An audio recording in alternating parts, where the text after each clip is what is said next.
Salut, c'est Hugo, j'espère que vous allez bien. Le coronavirus suscite de vraies questions en termes de santé publique et aujourd'hui, au-delà de la vidéo quotidienne de résumé d'actualité qu'on poste chaque soir à partir de maintenant, je voulais qu'on revienne ensemble sur les différents virus et pandémies qui ont marqué l'histoire. Bien sûr, pour le moment, c'est difficile de comparer une épidémie en cours à une épidémie passée, mais certains modes de transmission et même certaines mesures annoncées sont assez similaires au coronavirus, donc c'est intéressant à voir. Déjà, rapidement, on peut évoquer la peste noire, qui est l'une des plus grosses pandémies que le monde ait connues. En l'occurrence, ça s'est passé au Moyen-Âge, entre 1348 et 1352. Il y a eu 7 millions de morts en France. Concrètement, ça a donc éliminé 40% de la population du pays. Ce qui est intéressant, c'est que cette pandémie, elle est aussi originaire de Chine et plus précisément de la province de Hubei, dont la capitale est aujourd'hui Wuhan. Elle est en fait apparue en 1334 pendant des guerres entre Chinois et Mongols. Ensuite, elle avait été amenée en Europe par des marins génois et avait d'abord contaminé l'Italie. Donc c'est exactement le même cheminement que le Covid-19 en 2020. Évidemment, le contexte et les moyens n'étaient absolument pas les mêmes à l'époque, les deux épidémies n'ont donc rien à voir. D'ailleurs, même les projections les plus pessimistes de chez pessimistes pour le coronavirus sont extrêmement loin d'un décès de 40% de la population. Bref, le seul potentiel point commun,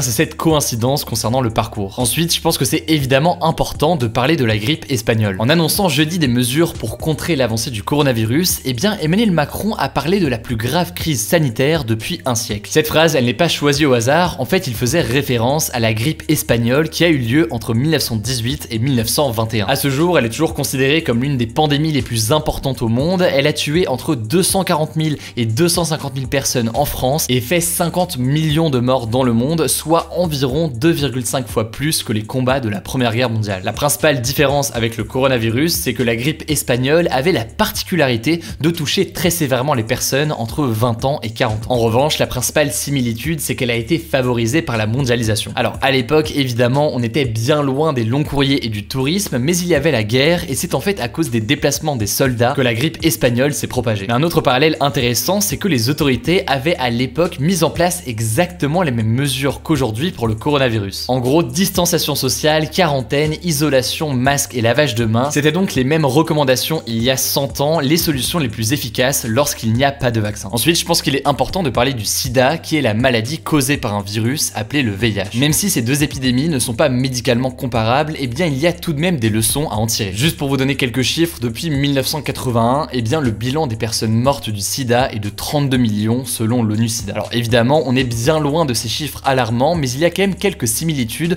entre les deux virus qui valent le coup d'être évoqués. En fait, la raison pour laquelle je parle du sida, c'est que la recherche contre le VIH pourrait peut-être servir à aider à lutter contre l'épidémie du coronavirus. Par exemple, en Espagne, un patient a survécu au Covid-19 après avoir reçu un traitement à base d'une association médicamenteuse qui est normalement employée dans le traitement du VIH et de l'hépatite C. L'un des avantages de cette solution, c'est qu'elle est déjà validée cliniquement et disponible à grande échelle. Le désavantage, par contre, malheureusement, c'est qu'on est encore au stade d'essai et c'est pas parce qu'elle a fonctionné sur un patient qu'elle sera forcément valable pour tout le monde. Il y a actuellement une 60aine d'expérimentations thérapeutiques de ce type qui sont en cours dans le monde avec des antiviraux traditionnellement employés contre le sida, mais aussi contre l'hépatite C ou encore Ebola. Bref, du coup, c'est assez intéressant à voir puisque lutter contre une maladie peut permettre de créer des solutions qui aideront potentiellement contre d'autres maladies. Maintenant, je vais vous parler du SRAS ou le syndrome respiratoire aigu sévère qui est apparu en 2003. Si vous ne le connaissez pas, sachez que ça a été la première maladie grave et transmissible qui a émergé au 21e siècle selon l'Institut Pasteur. En tout, il y a eu près de 8000 cas et environ 800 morts dans le monde, autrement dit beaucoup moins que pour le nouveau coronavirus que l'on connaît aujourd'hui. Et justement, c'est assez intéressant de voir que l'épidémie a fini par être freinée grâce à 3 éléments. Premier élément qui a aidé, la source a été neutralisée, si on peut dire ça comme ça. En effet, le virus venait d'animaux vendus sur les marchés en Chine et du coup, quand les marchés ont été fermés,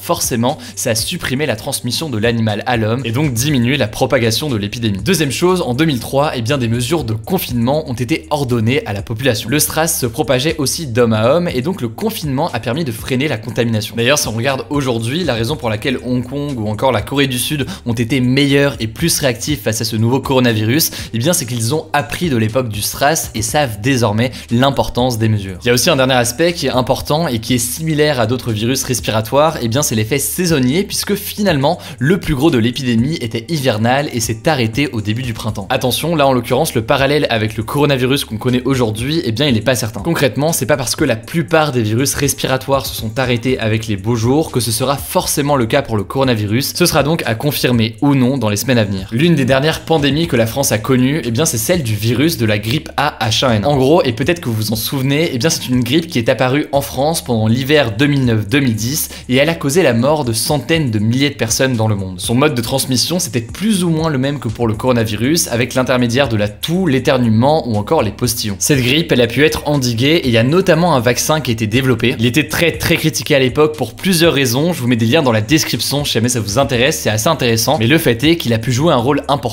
pour stopper l'épidémie. Concernant les mesures sanitaires, à l'époque, il n'y a pas eu de confinement, tout simplement parce que le virus était moins contagieux et au-delà de ça, un vaccin déjà était prêt très rapidement. Au passage, rien à voir avec le sujet de notre vidéo, mais faut noter quand même que le vaccin de la grippe et celui de la grippe A sont bien deux vaccins différents. Enfin, j'aimerais qu'on finisse en parlant de l'épidémie d'Ebola qui a fait entre 2013 et 2016 11 300 morts en Afrique de l'Ouest. C'est un virus en fait qui provoque une fièvre sévère et qui s'est propagé en Afrique. Il avait déjà été identifié en 1976, puis il est réapparu en août 2018 dans l'est de la République démocratique du Congo où il a fait, selon le dernier bilan, plus de 2200 morts. Alors évidemment, c'est quelque chose de totalement tragique, mais c'est intéressant de voir que certains experts disent que grâce à Ebola, eh bien les pays de l'Afrique de l'Ouest sont davantage préparés au coronavirus. Concrètement, c'est vrai qu'au niveau de la détection des infections, elle sera sans doute meilleure puisqu'ils ont par exemple des caméras thermiques dans les aéroports qui permettent donc de prendre la température des gens. Cela dit, par contre, c'est pas forcément vrai au niveau de la prise en charge des malades puisque les infrastructures de santé dans ces pays restent quand même souvent fragiles. En tout cas, pour l'instant, au moment où j'enregistre cette vidéo, eh bien l'Afrique est le continent le moins touché par le coronavirus. Bref, voilà donc pour un petit aperçu historique des virus et pandémies qui ont marqué le monde. Évidemment, de notre côté, faisant en sorte de respecter les consignes de confinement pour limiter le nombre de morts. Voilà, c'est tout pour cette vidéo. Dans la description, je vous mets des liens si vous voulez en savoir plus. Je crois que j'ai tout dit. Prenez soin de vous. On se dit à très vite.